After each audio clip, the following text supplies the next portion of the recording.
Boredom begins when life loses its freshness and the mind stops being curious. It is not because there is nothing to do, but because whatever we do with a mechanical, tired, and inattentive mind. A student who sits in a classroom often feels bored, not because the subject is boring, but because his mind has already decided it knows it all, or that it is not worth attention.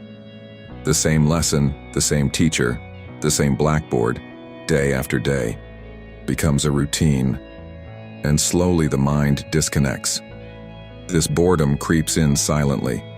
It's not loud or dramatic, but it slowly removes the joy of living, turning even colorful things into dull shadows.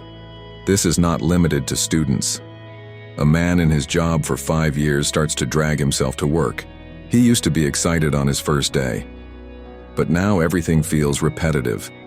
It's not the job that changed, it's how the mind relates to the repetition. Even in relationships, boredom arises. A couple living together for years begins to complain. It's not the same anymore. But what has changed? Mostly their way of seeing each other has become predictable. They no longer look at each other with fresh eyes. When things become known, the mind stops exploring. And when there is no exploration, there is no energy. And when there is no energy, boredom is born. The cause is not external. The root lies inside. A mind that has become dull through habits, expectations, and unconscious living. From morning to night, we do the same things. Check our phone, sip our tea, walk to work, come back, eat, scroll through videos, and the mind starts repeating itself too. Every morning feels like a copy of the previous day. There is no gap, no breath of freshness. This inner repetition causes a kind of mental deadness. It's like playing the same tune on a piano every day, until even the beauty of music turns into noise. Boredom is the result of a restless mind that is desperate for stimulation and yet tired of stimulation. It is a contradiction. We live in a world of endless options, hundreds of channels, thousands of videos, infinite scrolling. Still, we are bored. Why? Because none of this truly engages our being. It just scratches the surface. The more the mind depends on outer excitement, the more shallow it becomes. And the shallower it becomes, the faster it gets bored. It is like drinking salty water to quench thirst. More stimulation leads to more restlessness. A child who spends hours every day watching flashy cartoons can't sit still for 5 minutes without them. He becomes dependent. His mind gets trained to expect fast changes, loud colors, and instant fun. Remove that, and the silence feels unbearable. But silence is not boring. The restless mind finds it boring because it can't sit quietly with itself. This is why people are afraid of being alone or sitting in a quiet room with nothing to do. They say, "I'm bored," but in reality, they are facing themselves. They are seeing their own emptiness, their own lack of attention, their inability to enjoy the simple now. Boredom is not about the absence of activity. It's about the absence of awareness.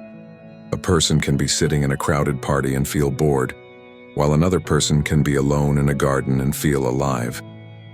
The difference lies in how present they are. When attention is missing, even the most exciting things become dull. But when attention is full, even a falling leaf can feel like a miracle. We have trained our minds to expect excitement all the time, and so the ordinary moments of life feel empty. But life is not always exciting. It is mostly ordinary, and unless we learn to find joy in the ordinary, boredom will follow us everywhere. Even vacations, once thrilling, become just another thing to escape from. The mind quickly moves from one thing to another, saying, "What's next?" Never staying long enough to go deep into anything. Boredom also shows us something very important, that the mind is conditioned to run in patterns. It craves change not because it wants to learn, but because it wants to escape. When one activity stops entertaining us, we move to the next. If reading doesn't help, we switch to music. If music doesn't help, we try food. If that fails, we call someone. The mind has a toolbox full of distractions, and yet each time, the pleasure is short-lived, and the cycle continues. But the real question is, What are we running from? Boredom is often a mask. Underneath it lies a deeper truth. We are uncomfortable with ourselves. We have never truly sat quietly and looked at our thoughts, our feelings, our fears. So, boredom becomes a wall we hide behind. It's easier to say, "I'm bored," than to admit, "I don't know how to be with myself without escape." This is why the moment the internet stops working or the phone battery dies, people panic. Not because they miss the device, but because they don't know what to do with themselves. This fear of silence is the heart of boredom, and the only way to go beyond boredom is to turn inward, to look at it without judgment. Sit quietly. Don't run. Don't seek. Just watch. Let the boredom come.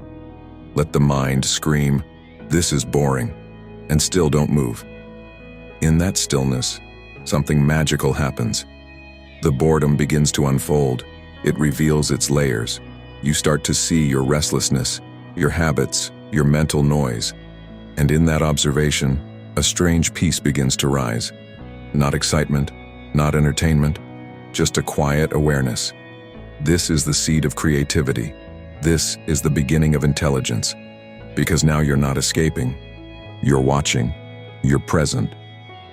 And when presence meets boredom, boredom dissolves. When boredom is observed completely without any desire to escape, a transformation begins. That dullness, that restlessness, that dry energy begins to shift into something alive. This is not something mystical. It is simply the natural effect of attention. When you bring light to darkness, the darkness disappears.